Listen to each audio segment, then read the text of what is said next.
काफ़ी सारे एईपीएस संचालक ऐसे हैं जो स्टेट बैंक ऑफ इंडिया का सीएसपी लेना चाहते हैं, क्योंकि उनको ये लगने लगा है कि स्टेट बैंक ऑफ इंडिया का सीएसपी लेने के बाद उनके पास पैसे की बारिश होने लगेगी। तो ऐसा बिल्कुल भी नहीं है। आज की इस वीडियो में मैं आपको डिटेल में बताने वाला हूं कि अगर आप स्टेट बैंक ऑफ इंडिया का सीएसपी बनना चाहते हैं तो आपको क्या क्या बेनिफिट्स होंगे और क्या क्या आपके तगड़े नुकसान होने वाले हैं। दोस्तों, मेरा नाम है बिलाल खान और आप देख रहे हैं स्मार्ट शॉप। हमारी वीडियो में कमेंट करके बहुत सारे एईपीएस संचालकों ने यह सवाल किया है कि स्टेट बैंक ऑफ इंडिया का सीएसपी कैसे बन सकते हैं और इसमें कितना इन्वेस्टमेंट होता है, क्योंकि उनके माइंड में कहीं ना कहीं ये बात चल रही है कि स्टेट बैंक ऑफ इंडिया का सीएसपी बनने के बाद आपको एक अलग से कोई पावर मिल जाएगी, आप एक सुप्रीम पावर वाले आदमी बन जाएंगे आपके सीएसपी पॉइंट पर, जो कि बैंक के पास भी नहीं होगी। क्योंकि आपको ये लगता है कि दूर के ढोल सुहावने, ये कहावत तो आपने सुनी होगी। आप एक स्टेट बैंक ऑफ इंडिया का सीएसपी बनना चाहते हैं और आपको ये लगता है कि आप बम्पर इनकम कमा पाएंगे, बहुत पैसे की बारिश होने लगेगी, आपके पास कस्टमर्स की लाइन लग जाएगी और बहुत कुछ आपके लाइफ में चेंज हो जाएगा। तो ऐसा कुछ भी होने वाला नहीं है। क्यों नहीं होने वाला है वो डिटेल में मैं आपको बताने वाला हूँ। दोस्तों, जैसे कि आप एक एईपीएस संचालक हैं, आपकी शॉप पर अभी आप काम कर रहे हैं, एक किसी भी प्राइवेट कंपनी की एक आईडी ले रखी है आपने, उसके माध्यम से आप पैसे को निकासी कर रहे हैं, मनी ट्रांसफर कर रहे हैं। इस तरीके से आप एक दिन में जो भी काम कर पाते हैं, आई थिंक हो सकता है कि आप 20,000 रुपये से लेके 30,000 रुपये तक मंथली आप इनकम कर पा रहे होंगे, या इससे कम या इससे ज़्यादा भी हो सकती है। अब मैं आपको बता दूं, अगर आप स्टेट बैंक ऑफ इंडिया के बारे में सोच रहे हैं कि आपको एक सीएसपी बनना है, क्योंकि यहाँ पर आपको बैंक अकाउंट ओपन करने की फैसिलिटी मिल जाएगी, आप बेधड़क जितना चाहेंगे उतना कैश आप बैंक से विड्रॉल कर सकते हैं, ये आपको बेनिफिट नज़र आ रहे हैं। और साथ ही साथ में आपके पास बहुत ज़्यादा ग्राहक आने लगेंगे, बहुत ज़्यादा ग्राहक कस्टमर्स आने लगेंगे, जिनका आप ट्रांजेक्शन करेंगे, पैसा ट्रांसफ़र करेंगे, उनसे पैसे लेंगे, आपकी इनकम होगी। तो मैं आपको बता दूँ, ये बेनिफिट आपको दिखाई दे रहे हैं कि हाँ ये सही है, आप अकाउंट ओपन कर पाएंगे, ठीक है। और उसके साथ में आप जितना भी लेन देन करेंगे उसके हिसाब से आप अपना पैसा बैंक से निकाल सकते हैं, जिस पर आपको कोई भी टीडीएस वगैरह नहीं कटेगा। ये भी बिल्कुल सही है। साथ ही साथ में आपको कुछ स्पेशल पावर भी मिल जाती हैं जो एक एईपीएस संचालक के पास नहीं होती है। जैसे कि आप ई-केवाईसी कर सकते हैं, बीमा कर सकते हैं, जितने भी इंश्योरेंस ट्रिपल एस जिसको बोलते हैं वो कर सकते हैं, और जो भी बैंक से आपको गाइडलाइन मिलती है उसके हिसाब से आपको काम करना पड़ेगा। मीटिंग्स आपकी होती हैं, बैंक में आप जाएंगे, आपको अच्छा लगेगा कि हाँ एक नया एटमॉस्फेयर आपको मिल रहा है। लेकिन किसी नए एटमॉस्फेयर से बहुत ज़्यादा अकाउंट ओपन हो रहे हैं उससे, या बहुत ज़्यादा ट्रांजैक्शन होने लगे उससे आपकी ज़िंदगी नहीं चलने वाली है। ज़िंदगी चलने वाली है आपकी कमाई से, आपके पैसे से। जब आपके पास पैसा नहीं होगा, आपके पास ग्राहक होगा बट आप इनकम नहीं कर पा रहे होंगे, तो उससे आपकी ज़िंदगी में कुछ भी भला होने वाला नहीं है। मैं आज की इस वीडियो में जो जानकारी दे रहा हूँ बिल्कुल सच्चाई बता रहा हूँ, रियलिटी बता रहा हूँ। आपको मेरी इस बात पर थोड़ा बहुत तो यकीन करना ही पड़ेगा, क्योंकि मैं जो बता रहा हूँ वो ज़मीन से जुड़ी हुई बातें मैं आपको बता रहा हूँ, जो रियलिटी है, जिसका मैंने खुद ने प्रैक्टिकल कर रखा है।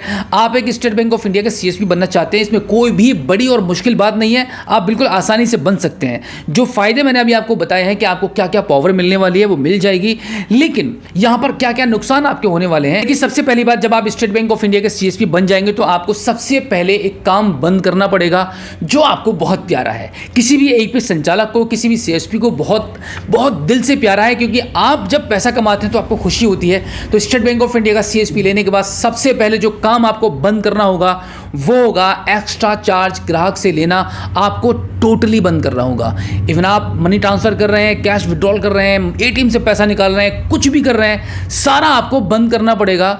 यहां पर आपको स्टॉप लगाना होगा। अगर आप इस बात पर तैयार हैं तो आप स्टेट बैंक ऑफ इंडिया का सीएसपी लेने के लिए जद्दोजहद कर सकते हैं, क्योंकि यहाँ पर आपको स्टेट बैंक ऑफ इंडिया का सीएसपी फ्री में मिलने वाला नहीं है। यहाँ पर 20,000 से लेकर 30,000 रुपये तक का आपका इन्वेस्टमेंट होगा, और जो कि नॉन रिफंडेबल होता है। ये सिक्योरिटी आपकी जाएगी, आप अगर लाइफ में कभी छोड़ते भी हैं तो इसका पैसा आपको ये वापस नहीं मिलेगा, आपका ये पैसा इन्वेस्ट हो जाएगा। इतना पैसा आपको लगाना पड़ेगा, और इसके साथ में इतना पैसा लगाने के बाद नो चार्ज, कस्टमर से किसी भी प्रकार का, किसी भी बात का आप चार्ज नहीं लेंगे। ना तो आप अकाउंट ओपनिंग करने पर पैसा ले सकते हैं, ना तो आप विड्रॉल करने पर पैसा ले सकते हैं, ना आप डिपॉजिट करने पर पैसा ले सकते हैं।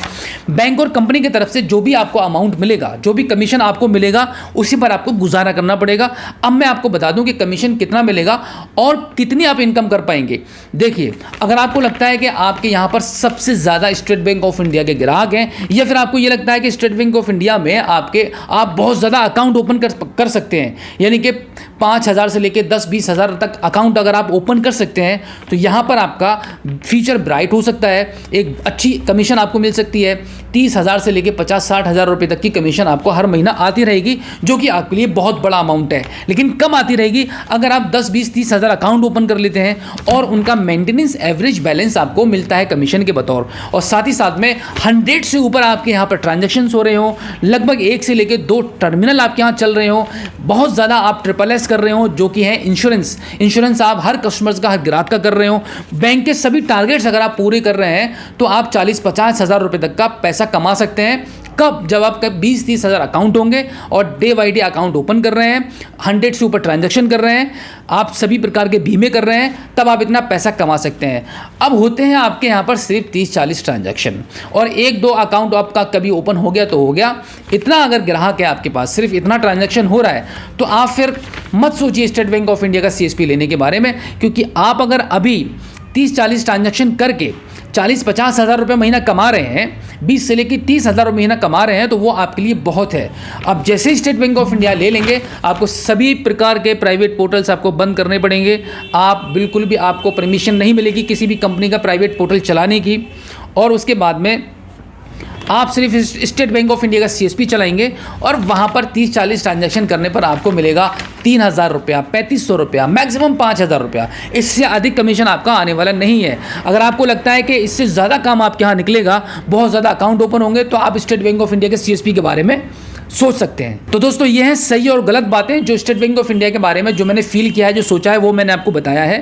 अब फैसला आपके हाथ में है कि आप स्टेट बैंक ऑफ इंडिया के CSP बनना चाहते हैं या नहीं चाहते हैं। मैं ये नहीं कहूँगा कि स्टेट बैंक ऑफ इंडिया का CSP लेना गलत रहेगा, बहुत अच्छा है। इंडिया में कुछ ऐसी भी जगह हैं, कुछ ऐसी भी CSP है जो मेहनत से, लगन से काम करते हैं, जिनका कमीशन 1 लाख रुपये से ऊपर आता है, जो कि वो काफ़ी पुराने CSP हैं, बहुत लंबे टाइम से, यानी कि 12-13 साल से वो काम कर रहे हैं इस फील्ड में, और उन्होंने अपनी एक बैंक वाली इमेज बना रखी है। वो किसी से कोई चार्ज भी नहीं लेते हैं, दनादन अकाउंट भी ओपन कर रहे हैं, SSS भी कर रहे हैं, मतलब जितने भी इंश्योरेंस हैं वो भी कर रहे हैं, और बैंकिंग के रूल्स एंड रेगुलेशन के हिसाब से वो काम कर रहे हैं। बैंक जिस तरीके से एक CSP से काम करवाना चाहता है, उसी प्रकार से काम कर रहे हैं। वो अपने पैटर्न से नहीं चल रहे हैं, बैंक के हिसाब से काम कर रहे हैं, NPCI के रूल्स एंड रेगुलेशन को फॉलो करके वो काम कर रहे हैं, तो वो इतना पैसा कमा पा रहे हैं। और उनके यहाँ पर कुछ एम्प्लॉय भी वर्क करते हैं, क्योंकि जब जिसके यहाँ पर 100 से ऊपर ट्रांजेक्शन हो रहे होंगे और डेली के 10-20 अकाउंट्स ओपन हो रहे हैं, तो जाहिर है वहाँ पर आपको अपने एम्प्लॉय रखने होंगे, जिससे कि आपके CSP पॉइंट पर सभी काम काफ़ी स्पीड से हो पाए, किसी भी ग्राहक को कोई परेशानी ना हो। तो दोस्तों, ओवरऑल मेरा कहने का मतलब यह है कि अगर आपके यहाँ पर कस्टमर बेस बहुत ज़्यादा है, आपको लगता है कि आपके अंदर इतना पोटेंशियल है, आप इतना काम निकाल सकते हैं, तभी आप स्टेट बैंक ऑफ इंडिया के CSP के बारे में सोच सकते हैं। अगर आपको अभी भी लगता है कि आप स्टेट बैंक ऑफ इंडिया का CSP लेकर ही मानेंगे और आप जानना चाहते हैं कि कैसे लेंगे, तो आप हमारी वीडियो में कॉमेंट करके हमें बताइए, हम आपको पूरी जानकारी देंगे अगली वीडियो में कि आप स्टेट बैंक ऑफ इंडिया के CSP कैसे बन सकते हैं। दोस्तों, आज की इस वीडियो में जो जानकारी मैंने आपको दी है वो बिल्कुल प्रैक्टिकली है। आई होप ये वीडियो आपको काफी अच्छी लगी होगी। हमारी इस वीडियो को अपने दोस्तों में शेयर करना बिल्कुल भी मत भूलिएगा। अगर पहली बार हमारे स्मार्ट शॉप यूट्यूब चैनल पर आए हैं और अभी तक आपने हमें सब्सक्राइब नहीं किया है, तो प्लीज एक बार सब्सक्राइब कर लीजिएगा और बेल आइकन को भी प्रेस कीजिएगा। तो चलिए दोस्तों, मिलते हैं आपसे किसी और एक अगली वीडियो में, एक नई जानकारी के साथ, एक नई अपडेट के साथ और एक नए जोश के साथ। तब तक के लिए जय हिंद।